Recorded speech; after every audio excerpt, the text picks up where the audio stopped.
Bienvenue sur Delight Your Life, le podcast transformatif et innovant pour t'inspirer à vivre une vie qui a du sens pour toi. Je suis Prudence, ton hôte, et au programme nous allons explorer différents sujets et thématiques pour te permettre d'éveiller ta conscience, manifester tes plus grands désirs et créer une vie alignée dans laquelle tu t'épanouis pleinement. Je préfère te prévenir, ce podcast et mon énergie risquent d'être contagieux.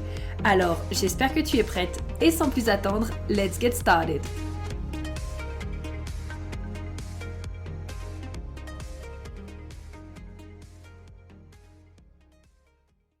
Hello et bienvenue dans ce tout nouveau podcast. Je suis trop contente de t'accueillir où aujourd'hui on va parler d'une thématique que j'ai abordée justement sur Instagram mais que j'avais aussi envie d'aborder en podcast parce que je trouve que sur Instagram c'est vraiment fantastique et c'est super. Mais moi j'aime bien aller beaucoup plus en profondeur, pouvoir aussi donner des exemples concrets et puis tu sais à quel point aussi j'aime parler, donc à quel point la chaîne de podcast c'est vraiment mon endroit préféré. Et donc j'avais envie qu'on parle de cette notion du côté pourquoi est-ce que parfois tu peux te sentir trop ou pas assez, et donc on va voir ça en fonction des centres définis et non définis, parce que souvent aussi on aborde le côté oh oui mais moi j'ai un centre non défini et du coup il me manque quelque chose ou quoi que ce soit, mais en fait on n'aborde jamais le côté centre défini, n'est-ce pas? Donc moi je fais au mieux justement pour en parler le plus possible, parce que finalement il y a autant de challenges avec un centre défini qu'avec un centre non défini, comme il y a autant de cadeaux pour un centre défini qu'un centre non défini. Et donc du coup je me dis que ça fait du bien en fait tout simplement d'en parler, que ça te permet aussi peut-être de mieux comprendre toi de ton côté ton fonctionnement, qu'est-ce qui se passe à l'intérieur de toi, qu'est-ce que tu ressens, pourquoi est-ce que tu vis les choses peut-être d'une certaine manière. En plus, il y a plein d'endroits où j'ai des exemples concrets aussi de ma vie personnelle, donc tu vas voir que ça va te permettre aussi toi de pouvoir voir un petit peu comment est-ce que ça se matérialise chez toi. Et vraiment mon objectif avec ce podcast, mon intention, c'est vraiment de te permettre de mettre en lumière certaines choses pour te permettre d'accueillir davantage qui tu es. Mais par contre, c'est en aucun cas, comment est-ce que je vais dire ça ? D'être dans cette dynamique de « Oh non, mais j'ai ça, alors c'est une problématique. » Ok ? Ici, on est vraiment là pour se responsabiliser, pour revenir dans sa puissance. Moi, j'ai la croyance et la conviction que quand on met de la compréhension, alors ça apporte de la compassion. Mais le but, c'est pas d'être là en mode « Oh oui, moi j'ai tel centre défini et du coup c'est dur la vie pour moi et c'est compliqué, c'est challengeant. » Non. Ok ? On met en conscience les choses et ensuite on voit du coup quelle histoire est-ce qu'on choisit de se raconter à propos de ça ? Parce que ça, je le dis et je le redis tout le temps, c'est toujours à propos de l'histoire qu'on choisit de se raconter. Et comme je te l'ai dit juste avant, il y a vraiment toujours autant de cadeaux que de challenges. Et la problématique, c'est que souvent, on a tendance à se focuser beaucoup plus sur les challenges que se focuser sur les cadeaux, alors que ça demande autant d'énergie de faire l'un ou l'autre. Et du coup, pour moi, j'irai explorer comment est-ce qu'on peut composer avec ça. Ok, c'est quelque chose que je ressens, d'accord, très bien. Comment est-ce que je peux composer avec ça ? Comment est-ce que je peux revenir dans ma puissance ? Comment est-ce que je peux incarner pleinement cette énergie et la transformer en force ? Maintenant que j'ai conscience de ça, qu'est-ce que je choisis à la place ? Qu'est-ce que je vais choisir de venir nettoyer, de venir libérer pour que finalement ça me permette d'aller vers ma vision et que ce soit pas quelque chose sur lequel je reste bloquée. Ok ? Donc, sans plus attendre, let's get started. Alors, on va commencer avec les centres définis, puisque sur ma publication, j'ai commencé avec les centres définis. Et les centres définis, et donc, après on ira voir les centres non définis du coup. Les centres définis, c'est vraiment les endroits où en fait on peut se sentir too much. Genre too much, vous savez en anglais, ce côté où on peut se sentir trop. Parce que c'est justement des énergies qui nous sont propres. Et donc comme c'est des énergies qui nous sont propres, il y a ce côté où peut-être on renvoie à la personne en face, notamment justement une personne qui a ces centres-là qui sont non définis, on peut lui renvoyer cette image de « Waouh, mais en fait je suis too much pour cette personne ». Ok ? Donc là, moi déjà, ce que je t'invite à faire, c'est vraiment de prendre du recul dans un premier temps et déjà te demander, est-ce que tu es entouré des bonnes personnes ? Ça, pour moi, ça a été game changer parce que je me rends compte que j'ai tout plein d'amis de tout type de tout type d'amis, hein, mais aussi de tout type en termes de type HD, de profil, de centre défini, non défini. Et en fait, ce qui se passe, c'est que la plupart du temps, les personnes avec qui je ressens que je suis too much, ce sont des personnes qui sont désalignées. Ou alors des personnes chez qui je viens chercher quelque chose juste en étant moi-même et qu'en fait, comme ça leur renvoie à quelque chose, et ça fait ce côté waouh, mais cette personne elle est un peu too much en fait. Ok, donc ça j'aurais des exemples justement à te donner. Et donc du coup, je suis devenue vachement plus, on va dire, sélective avec les personnes autour de moi. Pas dans le but en fait d'être là en mode toi tu mérites pas, toi tu mérites pas. Non, mais plus dans le but où en fait moi j'ai envie d'être entourée de personnes avec qui je peux me sentir libre d'être moi. Sans justement avoir le sentiment que la personne en face elle est là en mode oh oui mais toi t'es trop comme ci et toi t'es trop comme ça et en plus de ça t'as pas le sentiment que en te comportant comme ça alors ça créera des choses. Ah non non non non non, moi ça enfin c'est plus pour moi, franchement j'ai pas le time. J'ai pas le time pour ça et c'est aussi ce qui fait que voilà, j'ai des personnes par exemple des amis que je vois de temps en temps et ça me va très bien comme ça. J'ai des personnes que je vois et à qui je parle tous les jours. J'ai des personnes que je vois juste le temps d'un café et c'est parfait. Mais c'est hyper important en tout cas de vraiment venir voir dans ton entourage, est-ce que tu es entouré des bonnes personnes? Et moi, je pars vraiment du principe que, alors il y a la discussion, il y a la communication et c'est hyper important. Mais l'une des valeurs qui pour moi est essentielle, c'est qu'une personne, quand elle rentre dans mon énergie, elle sente ce côté où elle est acceptée exactement telle qu'elle est. Alors bien sûr, ça m'empêche pas genre d'être humaine aussi et d'avoir de temps en temps des jugements ou des critiques ou des choses comme ça. Mais pour moi, c'est hyper important de faire sentir à la personne que ok, t'es comme ça, c'est bien, juste sois comme t'es, c'est très bien, ok. Et donc moi, c'est vraiment un baromètre. C'est vraiment un baromètre pour moi. C'est est-ce que je sens que quand la personne me parle, est-ce que je sens que elle pointe quelque chose du doigt qui est juste mon fonctionnement naturel et que en gros ça lui pose problème que ce soit mon fonctionnement naturel, ou est-ce que c'est vraiment simplement quelque chose qu'elle a envie de elle de mieux comprendre pour mieux vivre. Voilà, tout simplement. Je sais pas si c'était très clair ce que j'ai dit, mais en tout cas essaye de voir aussi toi de ton côté peut-être quel est ton baromètre et qu'est-ce qui te fait dire que dans une relation tu te sens pleinement accepté et accueilli exactement tel que tu es. Et peut-être, est-ce qu'il y a des relations dans lesquelles justement tu sens que, je sais pas, la personne elle te culpabilise, ou tu sens que la personne elle te culpabilise peut-être d'être toi, ou tu sens que t'es too much en fait en étant près de cette personne, ok? Donc voilà. C'est un grand sujet parce que on pourrait aussi parler un peu de, tu sais, genre des besoins, des limites, etc. Mais dans ce cas, c'est à la personne aussi d'exprimer quel est son besoin et quelle est sa limite. Sans avoir besoin en fait de te faire culpabiliser en te disant oui mais tu crois pas qu'en étant trop comme ça ça va poser problème par exemple, tu vois ce que je veux dire? Bref, je m'arrête là et donc c'est parti et on va commencer. Avec le centre de la tête défini, pour moi ça peut être vraiment la too muchness au niveau des questions. Genre ça peut être ce côté où avec une personne qui a la tête définie, comme elle aime envoyer des questions dans le monde et inspirer aussi de par ses questions, pour moi, il y a ce côté où on pourrait lui reprocher, par exemple, de poser trop de questions. Et alors, en plus de ça, si c'est une personne qui est ligne 1, donc ligne 1, combo, plus, plus centre de la tête défini, pour moi, ça peut être ce côté où, oh my god, je me sens too much à poser trop de questions. Alors qu'en fait, c'est juste toi. Et c'est juste que toi, t'as besoin justement de poser ces questions. Et que si à un moment donné, ton centre de la tête est défini, et c'est que tu es là pour envoyer des questions dans l'univers. Pareil, si tu es ligne 1, au passage, je me rappelle, j'ai eu une étudiante qui me disait que, au tout début, elle ne se reconnaissait pas justement dans la ligne 1 parce qu'on lui avait fait des reproches comme quoi elle posait trop de questions et donc ça, finalement, elle s'était empêchée de poser des questions. Et puis finalement, quand on a creusé, je me suis bien rendu compte que si, elle était bien ligne 1. Et donc du coup, c'est vraiment... quelque part, vous êtes là pour ça aussi, pour soulever des questions. Et donc, si ça plaît pas à certaines personnes, tant pis en fait, j'ai envie de dire. Enfin, parce que vos questions, elles sont là pour nous aider à évoluer, pour nous aider à mieux comprendre les mystères de la vie, pour nous aider à nous poser des questions sur les mystères de la vie, pour nous aider à remettre en question aussi les choses Donc là, je pensais à la porte 63 du doute, mais à remettre aussi en question les choses et à être curieux à propos de la vie, à faire sens aussi des choses. Et donc, on a besoin, en fait, de vos questions, tout simplement. Avec le centre de l'ajna, pour moi, en tout cas personnellement, il pourrait y avoir ce côté je me sens too much parce que j'ai trop d'idées et j'ai une manière de penser et de conceptualiser qui est trop fixe. Moi, je le ressens comme ça.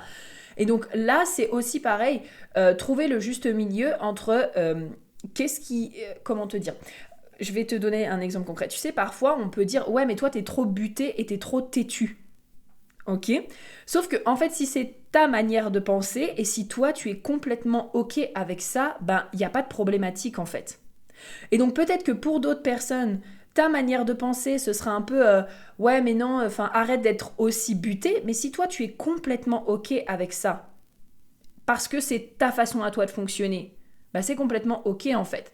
Et donc pour moi, encore une fois ici, c'est vraiment d'aller avec des personnes qui seront ok aussi avec ta manière de penser et pareil avec les idées, ce côté où peut-être tu sais, moi j'ai un peu ce sentiment de oh mais tu t'arrêtes jamais, t'as toujours plein d'idées, tu t'arrêtes jamais, tu veux pas tout, enfin tu veux pas t'arrêter un petit peu d'en avoir ou tu veux pas te poser 5 minutes, etc. Ben tu vois là c'est pareil. Pour moi, est-ce que tu es entouré des bonnes personnes qui te permettent finalement de te sentir à l'aise avec tes idées et qui te permettent au contraire peut-être de faire fleurir tes idées, de faire fleurir tes opinions, de faire fleurir ta capacité de rationalisation. Voilà, moi j'irais vraiment explorer ça. Ensuite, le centre de la gorge. Ah non, mais alors celui-là, mais je m'en suis pris plein la tête. Moi, j'ai une voix qui porte, mais genre vraiment, vraiment, vraiment, j'ai une voix qui porte, même quand je chuchote, j'ai une voix qui porte. J'y peux rien, c'est comme ça. Donc ça, c'est quelque chose que je connais bien. Là, les 3 centres suivants dont on va parler, 3, 4... Ouais, les 4 centres suivants dont on va parler, ben, c'est mes centres qui sont définis, donc je vais avoir des exemples de ma vie perso, mais c'est le côté genre peur de trop parler ou de parler trop fort. Moi, c'est vraiment comme ça que je l'ai vu tout le temps, et c'est marrant parce que là, tu vois, quand je te dis être entouré des bonnes personnes, il n'y a que dans ma famille qu'on me dit ça. Il n'y a que dans ma famille qu'on me dit arrête de parler comme ça, tu parles trop fort. Les gens en dehors de ma famille, personne ne me dit ça. Et ça, je pense que c'est un conditionnement, je sais pas, genre peut-être familial. Ce côté où, je sais pas, genre chaque personne croit que chacun parle trop fort. Ou alors, comme chez nous, les gens, ils arrivent pas trop à communiquer, ils parlent qu'en gueulant. Peut-être que c'est arrête de parler trop fort, tu vois. Mais c'est là, encore une fois, où je trouve ça hyper intéressant parce que pour certaines personnes, on peut paraître too much. Ce côté, bah voilà, tu parles trop fort. Et quand je change d'environnement, eh ben, je me rends compte que ben, dans les autres environnements, ça n'arrive pas. J'ai un autre exemple d'ailleurs en rapport avec ça, c'est trop drôle, alors qui n'a rien à voir avec les centres définis ou non définis, mais c'est vraiment pour te donner un exemple. Et c'est là encore une fois aussi où il faut prendre le recul et te dire, ok, est-ce que finalement c'est pas juste une perception de la personne qui est en face de moi? D'accord. J'ai avec ma sœur, quand on parle, d'ailleurs j'ai trop hâte parce qu'un de ces quatre, on va faire une interview ensemble sur le podcast, donc j'ai trop hâte. Ma sœur, elle parle en chewing-gum. Genre, vous voyez Animal Crossing? Et ben, c'est exactement comme ça qu'elle parle parfois. Elle parle très vite, elle articule difficilement. Et donc, du coup, elle parle vraiment vite. Ça, c'est mon interprétation. Mais du coup, ben, quand je parle, non, quand elle me parle, pardon, souvent, en fait, je lui dis quoi? Qu'est-ce que tu as dit? J'ai pas compris. Et en fait, elle me dit ah, mais c'est pas possible, mais t'es sourde! Et en fait, ma sœur, non mais.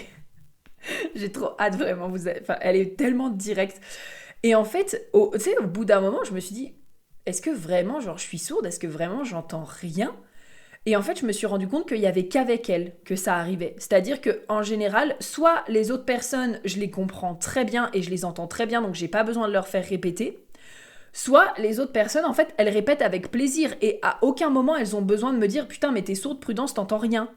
Et donc, quand je vous dis vraiment, mais regardez ce que les personnes vous disent et prenez du recul parce que ça peut créer un énorme conditionnement. Enfin, le fait qu'une personne vous répète quelque chose en boucle, en boucle, en boucle, je sais pas, genre tu parles trop fort, tu parles trop fort, tu parles trop fort, t'es sourde, t'es sourde, t'es sourde. Mais le truc c'est qu'à la fin, on finit par y croire. Donc, prends vraiment du recul, prenez vraiment du recul par rapport à ce que les personnes vous disent et essayez d'observer différents environnements. Moi, c'est comme ça que je sais en fait avec qui est-ce que j'ai envie d'être et avec qui est-ce que je n'ai pas envie d'être. Tout simplement, c'est de l'observation. C'est avec qui est-ce que intérieurement je me sens complètement libre d'être moi-même et avec qui est-ce que quand je suis avec cette personne putain, je sais pas, genre, j'ai l'impression que je culpabilise d'être moi-même, ou alors j'ai l'impression que pour cette personne, je sais pas, genre, je vais être trop, ou que je peux pas être moi-même avec elle. Et ben, en fait, c'est exactement ça. Ensuite, le centre G. Le centre G, ça, c'est vraiment un centre très drôle parce que pour moi, c'est vraiment le conditionnement. Ici, on peut se sentir too much au niveau du qui je suis et qui je ne suis pas. Parce que en fait, on sait tellement qui on est à la fin de la journée. Enfin, moi, je sais qui je suis, je sais qui je ne suis pas. Que parfois, j'ai l'impression genre d'être too much pour les autres. Je me rappelle une fois, j'étais en dîner avec un pote et, euh, et, euh, et on parlait d'un truc et il me dit ouais, mais tu viendras à cette soirée, bref, je t'inviterai, etc. Et en fait, c'était avec des personnes, mais qui ne correspondent pas du tout aux personnes que je fréquente, qui sont vraiment l'extrême opposé. Alors encore une fois, moi, il n'y a pas de problème, hein. Il faut de toute personne pour faire un monde, et il n'y a pas de problème, chacun vit sa vie comme il a envie de vivre. Mais je sais que moi, je me sens bien au milieu des personnes qui sont comme moi, enfin, je pense qu'on est un petit peu tous pareils là-dessus.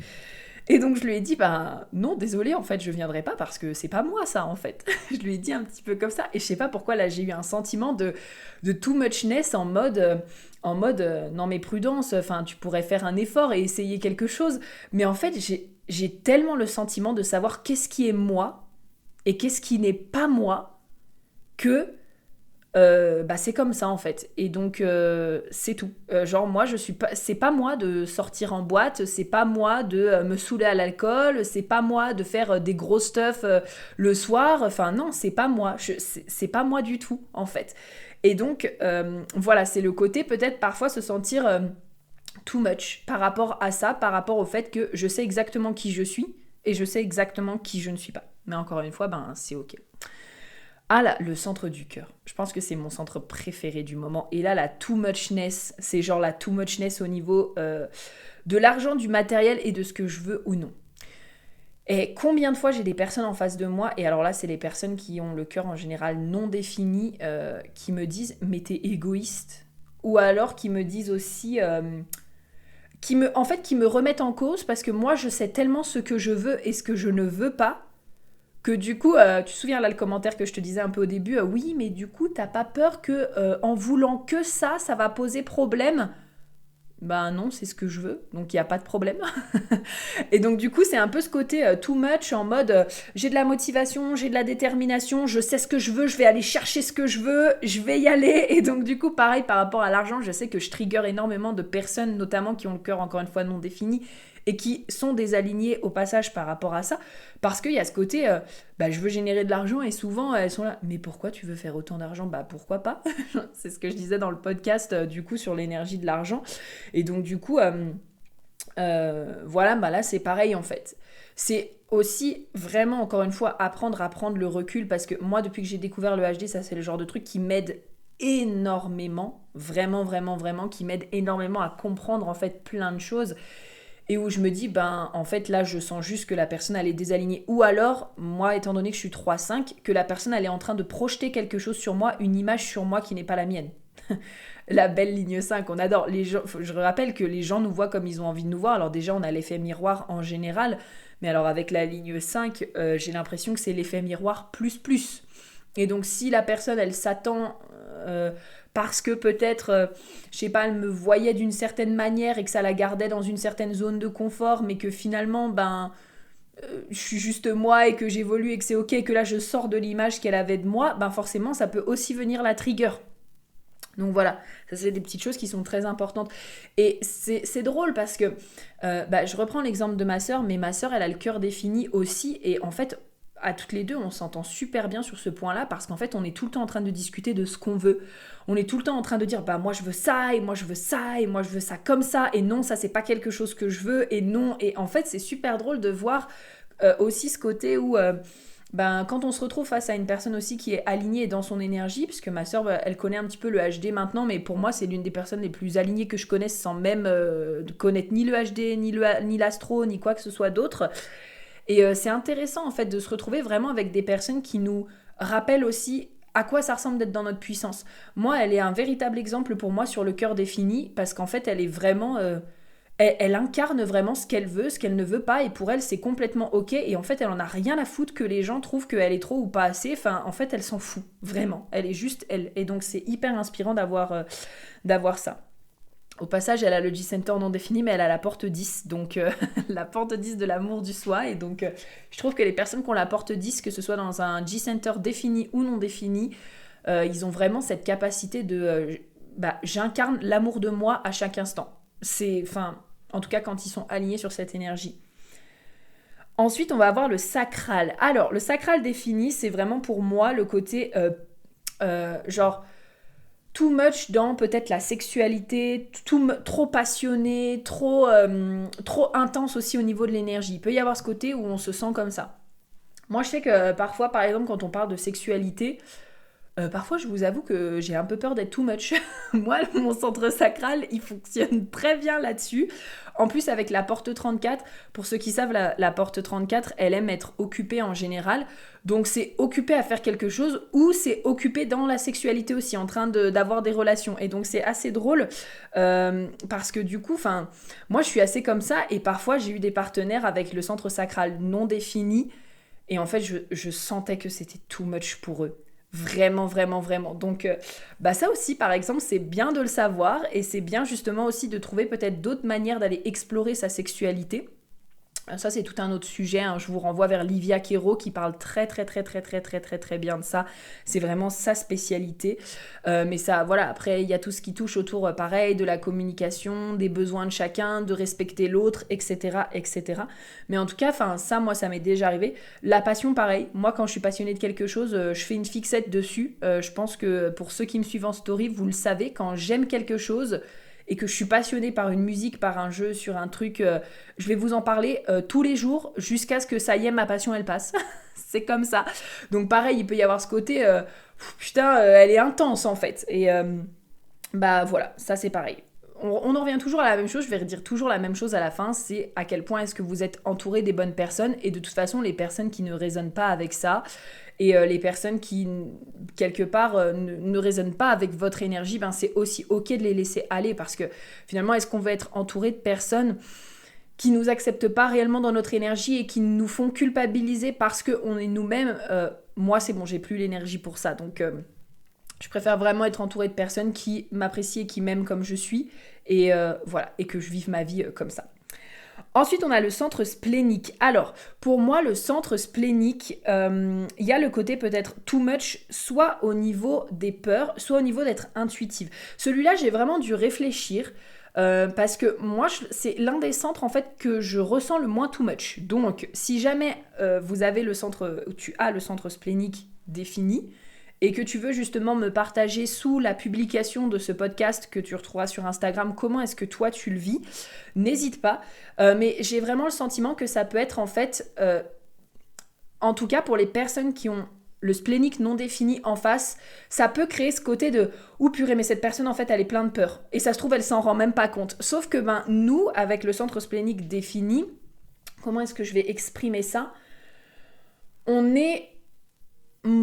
Comment dire ? On est presque fait pour supporter ses peurs en fait. C'est un peu comme le centre du plexus solaire défini, c'est que quand il vit des grosses vagues émotionnelles, c'est challengeant, mais il est fait pour supporter ces grosses vagues émotionnelles-là.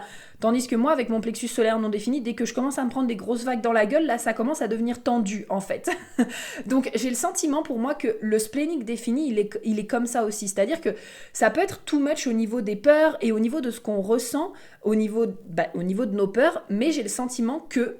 il y a ce côté où on va, nous, en tout cas, supporter ça. Supporter dans le sens... on est fait, on est bâti pour vivre en fait avec ça. Et on a la capacité de pouvoir vivre avec beaucoup plus facilement. Ce qui n'empêche pas que, moi j'ai plein d'outils pour pouvoir gérer mes peurs, parce que des peurs j'en ai plein. Notamment, moi j'ai la porte 57 et la porte 48, donc la peur de ne pas être adéquate et la peur du futur. Et donc pour moi c'est quand même hyper essentiel justement d'avoir des outils qui me permettent justement de vivre ces peurs, de les accueillir et de les gérer.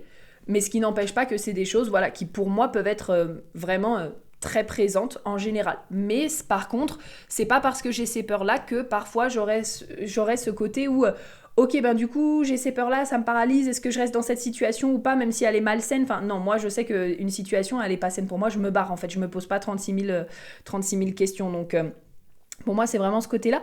Et du coup, j'ai noté aussi peut-être le côté être too much au niveau de l'intuition. Voilà, ça m'est venu aussi parce que le centre splénique, c'est le centre de l'intuition aussi. Et donc, du coup, peut-être ce côté où, oh ouais, mais toi, tu fais trop confiance à ton instinct, t'es pas assez rationnel, t'es pas assez logique, comment est-ce que tu sais ça, tu peux pas le prouver. Voilà, pour moi, il y aurait vraiment aussi ce côté-là. Ensuite, du coup, le centre du plexus solaire. Ah bah là, c'est too much, peur d'être too much au niveau émotionnel et aussi d'être trop sensible. Voilà, pour moi, il y a vraiment ce côté-là en mode oh non, mais je vis trop d'émotions, je suis trop émotionnelle, les gens supportent pas que je sois trop émotionnelle, ils me trouvent trop sensible, trop hypersensible. Enfin voilà, pour moi, c'est vraiment ce côté-là. Et donc pareil, pour moi, il y a le côté, là on rentre un petit peu comme dans les peurs, c'est que avoir des émotions, c'est complètement ok. Pour moi, il y a toujours quand même cette responsabilisation de, ben, je vis des émotions et donc j'apprends moi-même à accueillir et à gérer mes émotions sans avoir besoin de vous balancer toutes mes émotions sur les autres. Mais par contre, voilà, enfin, c'est aussi être au milieu des bonnes personnes qui vont accueillir aussi cette sensibilité-là. Je reprends l'exemple de ma sœur. Ma sœur, le meilleur exemple de ce podcast. Ma sœur, elle a le plexus solaire défini. En plus de ça, elle a sa lune en poisson. Donc, l'émotionnel, les mental breakdown, comme elle me dit. Voilà. Mais je sais qu'elle est comme ça, en fait. Je sais qu'elle est comme ça. Et je sais que, voilà, elle va souvent avoir des gros hauts émotionnels, des gros bas émotionnels. Elle a plusieurs, en plus, canaux qui sont activés autour de ça. Et souvent, voilà, enfin, je suis pas toujours là quand ça arrive. Je suis plus là, par exemple, quand elle vit vraiment des moments très difficiles, genre des ruptures, etc. Et où là, bah, elle se met à pleurer toute seule. Et donc, bah, forcément, voilà, moi, je suis là avec elle. Mais sinon, le reste du temps, voilà, ça lui arrive qu'elle me dise « Oh, j'étais en plein milieu d'une soirée et d'un coup, j'ai parlé d'un truc et je me suis mise à pleurer comme ça. » Enfin, voilà, donc c'est vraiment aussi ce côté-là, en fait. Ce côté émotionnel. Et ensuite, le centre de la racine définit, pour moi, il y a le côté too much, par exemple, t'es trop ambitieuse, t'es too much, tu fais trop les choses aussi au dernier moment, par exemple, parce que la racine définie, elle est excellente dans le fait de faire les choses au dernier moment. Et donc, du coup, voilà, ça peut être ce côté, je suis too much à ce niveau-là, mais bah, encore une fois, si c'est ton fonctionnement naturel et que si toi t'es quelqu'un de très ambitieuse, que t'as envie d'aller vers tes objectifs, que t'as envie d'aller les chercher, que tu sens que t'as besoin justement de ce côté deadline pour que ta racine elle s'enclenche et pour que tu puisses aller chercher tes objectifs et remplir ce que t'as à remplir comme tâche, et ben c'est juste ton fonctionnement. Et les gens, bah, ils acceptent ou pas. Moi, ce que je vous invite aussi à faire, ce que je t'invite à faire, oui, comme d'habitude, je passe du vous au tout, du vous au tu. Comme d'habitude, et c'est vraiment aussi, pour moi, une relation, ça va dans les deux sens. Et donc, c'est d'expliquer à la personne comment est-ce que vous fonctionnez. Et après, c'est elle qui décide si c'est OK ou pas pour elle, quels sont ses besoins et ses limites, qu'est-ce qu'elle a besoin de vous exprimer par rapport à ça. Mais par contre, pour moi, notre responsabilité aussi, c'est de dire, OK, écoute, voilà mon fonctionnement, voilà comment je suis, voilà comment je fonctionne, est-ce que c'est OK pour toi ou non? Bah, c'est OK, tant mieux, c'est pas OK, ben, désolé. Voilà, tout simplement. Mais ça demande d'avoir conscience de notre fonctionnement et d'en parler. Maintenant, passons au côté des centres non définis. Donc, les centres non définis, c'est vraiment les endroits où en fait on peut se sentir pas assez. D'accord ? Et donc, on va aller explorer tout ça ensemble. Et encore une fois, je refais le même petit disclaimer qu'au tout début. L'objectif, c'est pas d'être là en mode « Oh oui, mais moi, tous les jours de ma vie, je ne me sens pas assez. Franchement, c'est dur la vie quand on est... » Oui, non, mais alors la vie, déjà, c'est dur pour tout le monde. Ok, on vit tous des challenges. L'objectif ici, ce n'est pas d'être là en mode « Oh oui, je me sens pas assez de partout. » C'est vraiment d'être là, ok, je mets en conscience le fait que à des moments, je ne me sens pas alignée parce que je crois que peut-être je suis comme ci, je suis comme ça, etc. Mais en fait, et si c'était simplement qu'une perception? Ok? Et si finalement c'était juste une perception et que du coup je peux choisir de transformer ça en cadeau? Ok? Ah, je sais pas si vous entendrez le chien qui aboie. C'est le chien de mes parents. Alors, c'est parti. Donc, avec le centre de la tête, pour moi, il y a ce côté où on peut se sentir pas assez inspirante, pas assez intéressante. Moi, pendant très longtemps, j'ai eu cette croyance que j'étais pas inspirante. Pour une meuf qui rêve d'être inspirante, c'est très drôle. Donc j'étais pas inspirante et j'étais pas intéressante. Genre je m'étais créé une espèce de croyance en mode les gens ne m'écoutent pas parce que je ne suis pas intéressante et que ce que je dis n'est pas intéressant. Du coup on ne m'écoute pas. Ok. Donc là, pareil, c'était vraiment un beau conditionnement. Et maintenant, en fait, je me rends compte que c'est souvent complètement l'inverse et que c'est un véritable cadeau que de pouvoir s'inspirer de partout. Parce que du coup, j'ai toujours quelque chose à dire. Voilà. Au niveau du centre de l'ajna, ça peut être justement peur de ne pas être assez sûre de soi, assez certaine de soi, de ce qu'on dit, de ce qu'on veut faire, et peur aussi, alors je vais utiliser le mot trop, mais peur d'être trop éparpillé, donc peur de ne pas être assez, c'est quoi le contraire de l'éparpillement? Peut-être peur de ne pas être assez carré, je sais pas, dans sa manière de penser, de conceptualiser les choses. Et donc il peut vraiment y avoir cette peur-là en mode ah oui mais non je suis pas sûre de ce que je fais, je suis pas sûre et je lance ça mais je suis pas certaine que ça va marcher, etc. Et puis de toute façon je suis trop éparpillée, enfin voilà, donc il peut vraiment y avoir un peu cette croyance-là. Et donc pareil ici c'est de se rendre compte que du coup, au contraire, on a cette capacité de pouvoir s'ouvrir à toutes les possibilités, et donc c'est fantastique, parce que du coup, on peut se stimuler de 150 000 manières différentes et de voir les choses qui peuvent arriver de 150 000 manières différentes. Et pour l'éparpillement, moi, ce que je me rends compte, c'est que en fait, tout le monde est éparpillé de base, c'est juste que, en général, on garde tout dans notre tête. Et ça, je le dis tout le temps. Tout le temps, tout le temps, tout le temps. En fait, il faut arrêter de vouloir tout garder dans sa tête et poser les choses. Soit en faisant une mind map, soit en faisant de l'écriture, soit en faisant peu importe vous ce qui vous permet en fait de faire sortir les choses de votre tête, soit en vous faisant un vocal à haute voix. Mais en fait, on croit qu'on est éparpillé parce qu'on n'a pas de vision d'ensemble. On n'a pas de vision d'ensemble sur ce qui se passe dans notre tête. Et comme dans notre tête, ça part dans tous les sens, on a ce sentiment qu'on est éparpillé. Mais en fait, il suffit simplement de ramener un tout petit peu de clarté en posant les choses et en se posant les bonnes questions. Et après, ça redevient assez clair par rapport à ça. Le centre de la gorge, là c'est vraiment le sentiment de ne pas être assez visible, donc d'être invisible, et donc le sentiment de ne pas être vu. Donc de ne pas être assez... j'ai eu une étudiante, là c'est trop drôle justement, récemment, qui disait, je trouve que c'était tellement représentatif, qui disait, oui mais ça justement j'en ai parlé aux personnes à qui je voulais en parler, mais par contre j'ai le sentiment de ne pas être entendue dans ce que je dis. Et là j'étais là, oh my god, on est en plein dans le conditionnement du coup de la gorge, et encore une fois pour moi c'est être au milieu des bonnes personnes. Parce qu'en fait pendant qu'on a fait le call, tout simplement, je lui ai dit, moi j'entends ce que tu me dis, j'entends, je t'écoute, je comprends ce que tu me dis, en fait. Et quand on est au milieu des bonnes personnes, les personnes qui, encore une fois, sont là, nous écoutent, ont envie de nous comprendre, s'intéressent à nous, bref, peu importe ce que vous souhaitez, en fait ça se passe bien. Et donc, justement, toujours observer les personnes autour de vous qui sont à l'écoute de vous et auprès de qui, en fait, vous vous sentez pleinement vu. Le G-Center non défini, pour moi, il y a ce côté, j'ai peur de ne pas être assez certaine de où je veux aller. J'ai peur aussi de ne pas être assez digne d'être aimée. Ok ? Pour moi, on est vraiment dans ce côté-là. Alors que pareil, avec le G-Center non-def, il y a vraiment ces multiples possibilités de vivre l'amour, ces multiples directions aussi qui peuvent être prises. Et ça, c'est vraiment fantastique. J'ai un pote, il est comme ça, il est vraiment drôle, je l'aime tellement. Il a le G-Center non défini. Et le mec, une toupie. Il est tout le temps dans plein de directions, tout le temps en train de faire plein de trucs. En plus, avec sa porte 16, là, il voit tout le temps les talents chez tout le monde, chez tout, n'importe quoi. Tout le temps, partout. Et il est tout le temps en train de vouloir faire des business de tout, en fait. Et donc, c'est super drôle de le voir virevolter comme ça et de le voir vivre sa vie.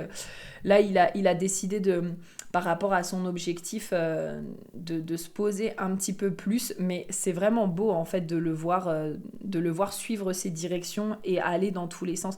Pour moi, encore une fois, ça aussi, je le dis, mais il n'y a aucune problématique à partir du moment où aucun comportement, pensée ou conditionnement problématique à partir du moment où ça correspond à votre vision. C'est-à-dire que si votre manière d'être actuellement correspond à la vision que vous avez de vous-même, à la vision que tu veux manifester dans ta vie, en fait, c'est parfait. Pour moi, ça demande peut-être à un moment donné de transformer si, par exemple, tu sens que tu as un conditionnement qui ne te permet pas d'aller vers ce que tu veux. Donc, je te donne un exemple. Je sais pas, par exemple, c'est encore un exemple sur l'argent qui me vient, hein. Bon, voilà, pourquoi changer. Je sais pas, tu dis que tu veux générer, je sais pas, 500 000 euros à l'année. Sauf que tu as un conditionnement qui fait que à chaque fois que tu génères de l'argent, bah, par exemple, tu le redépenses, ou alors à chaque fois que tu vas pour vendre tes services, tu te dis non mais de toute façon, les personnes qui sont riches, c'est des personnes avares qui font le mal dans le monde. Bah là, pour moi, c'est un conditionnement qui pose problématique. Parce que par rapport à la vision que tu as de la vie et par rapport à ton objectif, bah ça te permet pas d'y aller. Ok. Donc là, pour moi, c'est un conditionnement à changer. Par contre, si, je sais pas, à un moment donné, tu te dis, bah moi, de toute façon, j'ai pas forcément envie d'avoir de l'argent, je veux être autosuffisant, et donc voilà, et que peut-être tu as ce conditionnement et que tu dis, bah en fait, ça me pose pas du tout problème, bah en fait, c'est complètement ok, tu vois, c'est vraiment ça, en fait, pour moi. Pour moi, ça revient toujours à qui est-ce que j'ai envie d'être, quelle est ma vision, et la version de moi actuellement, qu'est-ce que j'ai besoin justement de venir libérer, de venir accueillir, de venir transformer pour aller vers cette version de moi que j'ai envie de devenir et pour aller vers ça. Bref, c'était le petit moment... Identity shift subconscient. On adore. Ensuite, le centre du cœur. Ah bah là, on est peur de pas être assez tout court et peur de ne pas avoir de valeur. Hein. Ça, je pense que ça, c'est l'un des conditionnements les mieux connus. Alors que du coup, le centre du cœur, pour moi, c'est vraiment ce cadeau de pouvoir voir la valeur de quelque chose sous toutes ses formes. De pouvoir aussi nous apprendre que on a de la valeur parce que l'on est, tout simplement. Et que tout ne repose pas tout le temps sur la motivation et sur la détermination. N'est-ce pas? Ça pour moi c'est vraiment un super cadeau. On a le centre sacral, ensuite donc le centre sacral, là c'est la peur de ne pas en faire assez hein, et de ne pas travailler assez, n'est-ce pas mes petits projecteurs, manifestors, réflecteurs. On est en plein dedans, sauf que là encore pour moi c'est pareil, c'est que y a ici vraiment la véritable capacité de se dire ok, qu'est-ce qui a besoin d'être fait pour que j'atteigne mes objectifs? Et donc finalement, ok, étant donné que mon énergie, elle est comme ça, qu'est-ce qui va être le plus prioritaire à faire pour que j'atteigne mes objectifs? Plutôt que de me créer genre 150 000 tâches qui serviront à rien pour dire que je suis occupée et pour faire semblant que je travaille, d'accord? Quelles sont les tâches prioritaires qui vont me permettre d'atteindre mon objectif et qui vont me permettre aussi de prendre soin de mon énergie? Et ça, pour moi, c'est un gros point fort. Parce que moi, il y a plein de fois où je me mets à faire plein de trucs parce que j'ai tellement d'énergie que je peux les faire, mais que finalement, je finis par m'épuiser parce que je crois toujours que j'ai l'énergie pour tout faire. Donc, voilà. Hein? Encore une fois, chacun ses challenges. Ensuite, donc le centre splénique, ici pour moi il y a le côté peur de ne pas être assez en sécurité et aussi peut-être de ne pas être assez intuitive. Ici on est vraiment dans un conditionnement un peu en mode oh my god, si je fais ce choix je serai pas en sécurité, si je quitte cette personne je serai pas en sécurité, je saurais pas me débrouiller toute seule, oh my god j'aimerais tellement que je sais pas quelqu'un puisse vivre mes peurs à ma place, enfin parce que je sais pas comment faire. Donc voilà, pour moi il y a ce côté peut-être de peur d'être peut-être débordé par les peurs à tel point que du coup on ne passe plus à l'action en fait. Et aussi peut-être la peur de ne pas être assez intuitive alors qu'en fait là c'est pareil. Je pense que pour moi le centre splénique est l'un des centres les plus intuitifs quand il est non défini. Il ressent tellement de choses, vraiment vraiment vraiment, que ce soit dans le corps de la personne en face, que ce soit au niveau du coup de la santé, que ce soit au niveau des intuitions, parce qu'il a plein de manières différentes de recevoir les intuitions, les ressentis, donc pour moi il y a vraiment ce côté là qui est hyper important et hyper bénéfique. Ensuite, le centre du plexus solaire non def. Ah bah là, c'est complètement la peur d'être submergé par les émotions des autres et de ne pas savoir gérer. Donc, je sais pas exactement comment on pourrait dire ça, ce côté de peur de pas être assez gestionnaire des émotions, peut-être, je sais pas. Moi, en tout cas, personnellement, c'est vraiment comme ça que je le vis. C'est ce côté où... attendez, laissez-moi déjà vivre mes propres émotions. Mais... en général, un plexus solaire non défini, il a vraiment cette capacité de tenir l'espace émotionnel pour les autres. Ça, moi, c'est quelque chose que j'arrive très bien à faire, par exemple, quand c'est un temps donné. Par exemple, on va être justement en méditation spéciale pour aller voir des parties de nous, peut-être qui ont besoin d'être rassurées, où ça va libérer des émotions, etc. Par contre, en général, le reste du temps, je suis pas du tout confortable avec le fait que les personnes viennent me parler de ce qu'elles ressentent tout le temps, en fait. Je suis pas du tout confortable avec ça. Moi, j'ai ce besoin que les personnes puissent processer en fait leurs émotions de leur côté et que après quand elles viennent m'en parler, il y ait ce côté où ce soit complètement déchargé émotionnellement en fait. Enfin moi je suis vraiment comme ça. C'est comme ça que je conceptualise les choses et du coup pour moi il y a peut-être cette peur de pas être assez dans la gestion, la capacité de réception ou de gestion émotionnelle. Alors qu'en fait voilà ça revient pour moi aussi à moi en tout cas la manière dont je le vois c'est qu'il y a un temps pour tout. Quand c'est un temps qui est donné, j'ai aucun problème à le faire. Pour moi, au contraire, c'est super facile de tenir l'espace. Et également, c'est aussi avoir peut-être des techniques qui vont permettre de se libérer des émotions des autres, de renvoyer les émotions, peut-être aussi, peu importe, des pierres, des bulles de protection, peu importe en tout cas ce qui peut faire du bien pour se permettre en fait de se détacher et de ne pas s'identifier à ces émotions-là. Et ensuite, donc, on termine avec le centre de la racine non définie. Donc là, pour moi, c'est vraiment la peur de ne pas être assez productive et de ne pas aller assez vite. Ça, c'est un très, très grand conditionnement chez moi aussi. C'est ce côté où, en fait, la racine non définie, pour moi, déjà, la racine de base, c'est le centre du timing, en fait. Donc, déjà, dans la racine, il y a ce côté, il y a un timing pour tout. Et en fait, quand la racine non définie amplifie le timing d'une personne en face d'elle, c'est comme si elle avait ce sentiment qu'elle doit toujours aller plus vite, plus loin. Et donc, ce côté où oh mais je vais pas assez vite, je vais pas assez loin, je suis pas aussi rapide que les autres, je suis pas assez productif peut-être aussi dans ce que je fais. Ça peut aussi être relié au centre du cœur. Moi, je le vois comme ça. Parce que je trouve que la productivité, c'est aussi la motivation, la détermination. Je sais pas, en tout cas, moi, je le vois comme ça. Mais voilà, il y avait vraiment ce côté j'ai peur de pas aller assez vite. Et donc, quand j'avais fait, j'ai refait faire mon analyse, ça, j'aime trop faire ça, de refaire faire mon analyse ou me faire accompagner par des personnes en HD qui ont d'autres points de vue que le mien. Enfin, moi, j'adore. Et quand j'avais refait faire mon analyse avec Kayla, que j'avais adoré, elle m'avait justement...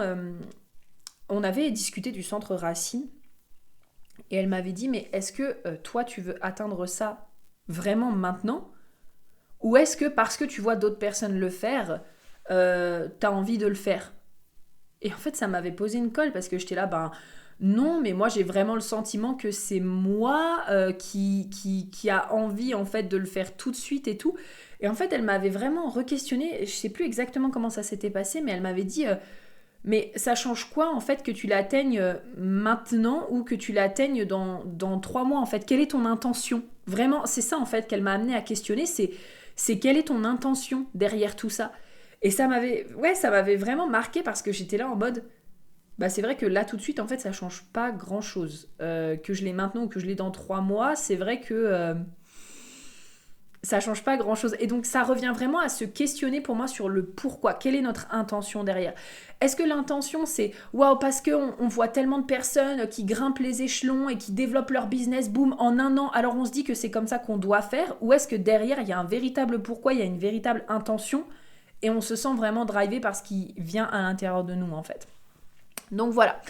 Et écoutez, j'espère que ce podcast vraiment vous aura plu. J'ai hâte d'avoir votre retour, donc vous pourrez venir me les déposer comme d'hab sous le post en rapport justement avec ce podcast sur Instagram @inspiringdaylight. Bien sûr aussi comme d'habitude, n'hésite pas à me laisser un petit 5 étoiles parce que ça fait toujours plaisir, qu'on adore ça et que ça permet de soutenir le podcast. Et puis écoutez, en attendant, je vous souhaite vraiment une très très très très belle journée. N'oubliez pas, prenez vraiment votre responsabilité, choisissez de voir les choses d'une manière différente.